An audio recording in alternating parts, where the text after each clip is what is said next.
L'horlogerie est une passion amusante. Elle nous permet de découvrir des trésors. Une amie française, qui adore les Rolex modernes, me demande de réparer une vieille montre de famille.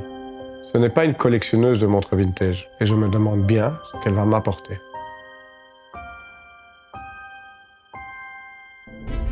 Quand elle arrive avec la montre familiale, quelle découverte! Un trésor! Une des premières montres bracelet. C'est une véritable montre de poilu en très bon état, avec un bracelet que l'on croirait découpé dans un cuir récupéré dans une tranchée. Elle est incroyable. Une belle zénith mécanique, avec sa forme particulière et son cadran émaillé. Elle rappelle en tout point une montre de gousset, que nos grands-pères portaient dans leur poche. Les premières montres bracelets sont des montres gousset détournées et transformées pour se fixer autour du poignet. La mécanique a tout de la montre de poche, sans même un système anti-choc. On reconnaît également l'esthétique de la montre gousset, le cadran émaillé, les aiguilles, le remontoir. Ici, la montre est bien prévue pour le poignet, mais n'a pas encore évolué. Elle est rudimentaire. Lors de la Première Guerre mondiale, les poilus, les militaires qui se battent dans les tranchées, à pied ou à cheval, ont besoin d'avoir une vue rapide sur l'heure. C'est là que toutes les montres finissent au poignet.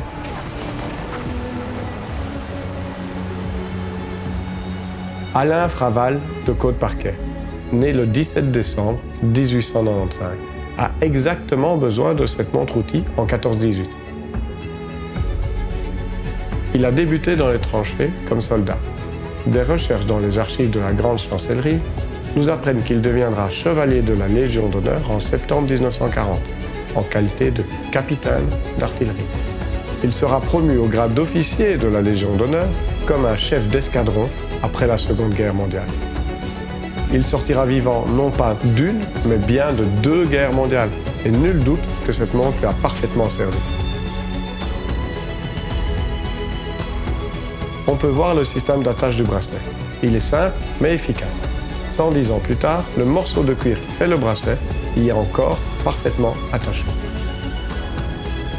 On ne restaure pas une simple montre ancienne.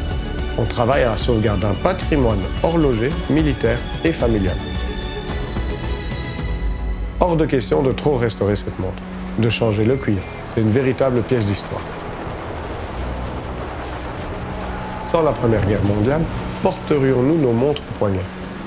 En tout cas, restaurer une telle pièce nous permet de ne pas oublier cette époque, ni le héros qui la portait.